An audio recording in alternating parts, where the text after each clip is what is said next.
And welcome back into the GSMC Dead Ball Sports Podcast, brought to you as always by the GSMC Sports Network. And for our third segment of today's show, while we have previously looked at the winners of the college football semifinal, I've congratulated them on achieving this ultimate award here and getting into the CFP championship. We have to talk about the losing teams here. Starting off with a team I'm all too familiar with in the Texas Longhorns, their second ever CFP semifinal appearance, but now in a new era as Quinn Ewers, after a 21-5 record and an illustrious career at Texas, leaves for the draft and Arch Manning takes the reins. Now, a lot of Texas fans are excited about this, but I would be holding my breath a little bit here because this is a situation in Texas where you have a lot of guys leaving. And while Arch is very talented and while he has seen some action this season, it is going to be a really interesting transition because I do feel like Quinn, as much as people try and put him down for his failings throughout his Texas career, was the perfect prototype for what Steve Sarkisian wants in a quarterback. And Arch is definitely someone with a much larger talent profile than Quinn was, but I do feel like it's going to come down to his rapport with Steve Sarkisian and his understanding of the offense that could really allow for this Texas offense to be special. But without further ado, let's talk a little bit about the impact some very integral players to this team's success this year leaving could mean, and also how Arch Manning is going to have to adjust to Sarkisian's scheme.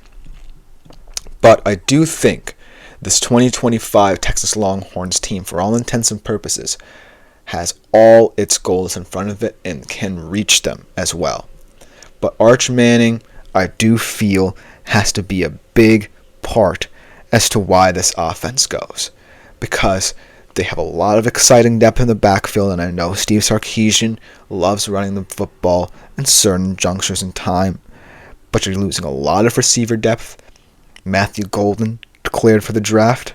I do believe Isaiah Bond just did as well. And while you have guys like DeAndre Moore and Ryan Wingo, who are a little underutilized this season, but perhaps are two of the better receivers you could return, I do feel like the big story is what's happening up front on that O-line. You lose your bookend tackles and Calvin Banks and Cameron Williams, Hayden Connor as well declaring. I believe Jake Majors will as well pretty soon. So that's 4 of your 5 guys on one of the best offensive lines in the country. And while a guy like Trevor Gooseby got some playing time with all the injuries along the line late in the season, you're going to be breaking in, for the most part, an entirely new line. Guys like Andre Kojo, Brandon Baker are going to have to really step up. Cole Hudson, if he returns as well. But ultimately, that's the big question. Because Arch, unlike Quinn, has the escapability, the dual threat ability to compensate for if this offensive line struggles.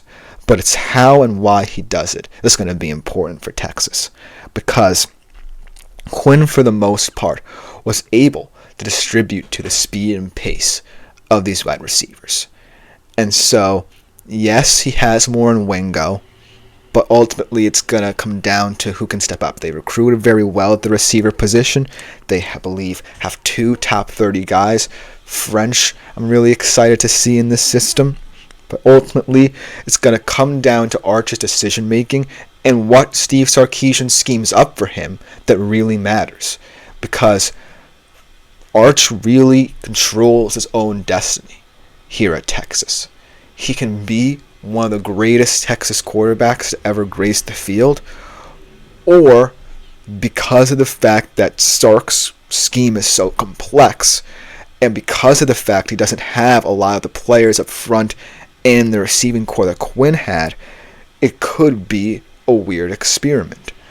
But ultimately, because of the overwhelming talent Arch has, make no ands, ifs, or buts about it, this Texas offense is going to be the most interesting in the entire nation.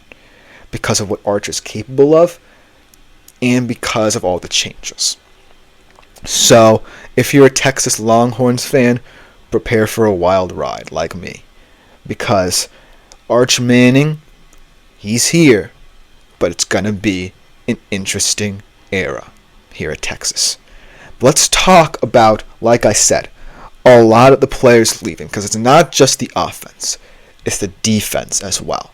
And this could have the bigger impact.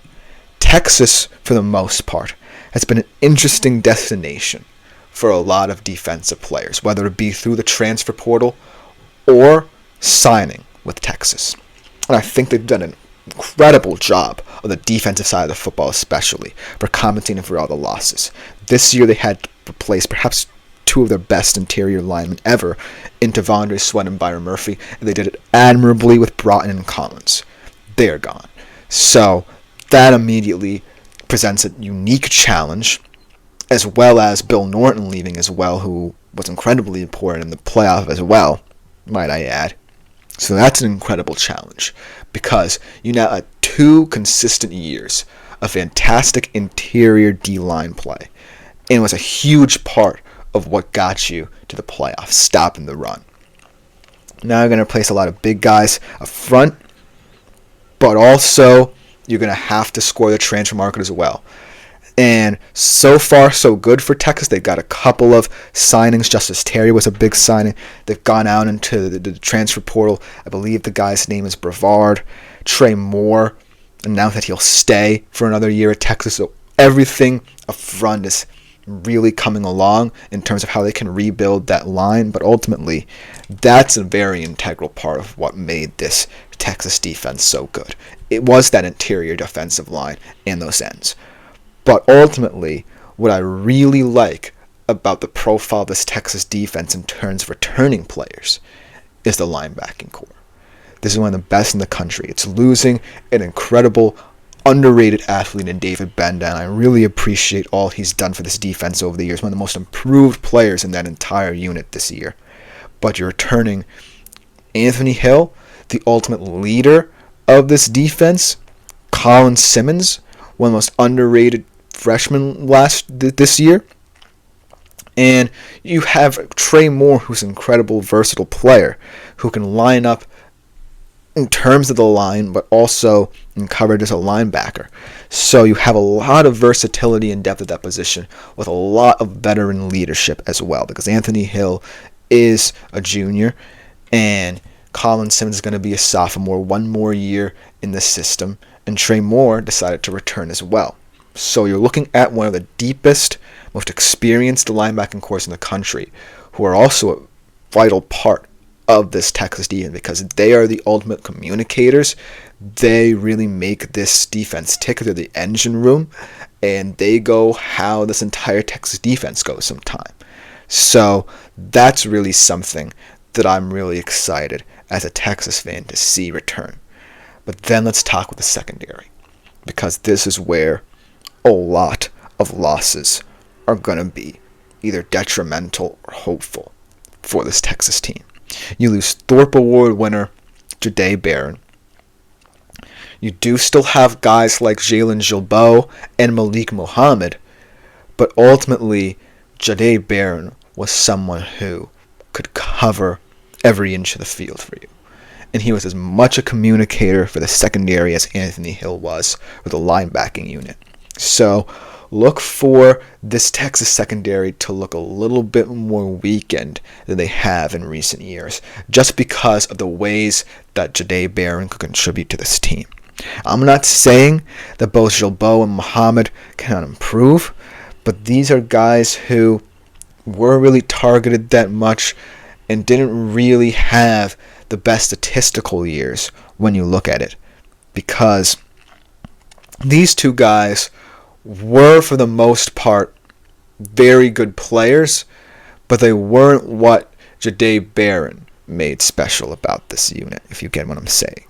Jahdae Barron really was the glue that held this group together. He was someone who I feel a lot of these young guys could learn from, and it's going to be a challenge to see what they look like without him. Another big piece of the secondary that's leaving was a transfer in Andrew Makuba, coming back to Texas from Clemson and truly being one of the most incredible ball-hawking safeties in the nation. Jahdae Barron did lead Texas in interceptions this season, but Andrew Makuba truly was one of the most important players in this Texas secondary. I love how they used him in both zone and disguises, and I do feel like in the future they're going to have to find another guy like Makuba, whether it be through the transfer portal or through bringing in someone through signing him. But ultimately, the development of the secondary group is going to be another important piece to the puzzle for this Texas defense. But I am really excited to see that they're still active in the transfer portal. They have one of the best recruiting classes in their history, and ultimately they're becoming a destination spot because that's what matters. But what's going to matter even more is the Manning effect, because this offense, for the most part, can be compensated for a little bit more with Manning than they were with Ewers. But ultimately, it's going to come down to, in my opinion, how Sark utilizes him. Because say Sark has a plan much like he did for Quinn, for Arch, and it's a little more conservative than people hope. How the fans react to it, how Arch reacts to it, will have a massive impact on this team, because a lot of players, a lot of fans are hinging their hopes on Arch. So that connection between him and Sark has to be the most important piece to the puzzle for Texas, because if that relationship doesn't get built up, if it's not strengthened in the offseason, then I have my doubts about how this team, going through a lot of changes, 19 players eligible for the draft, is going to look next season.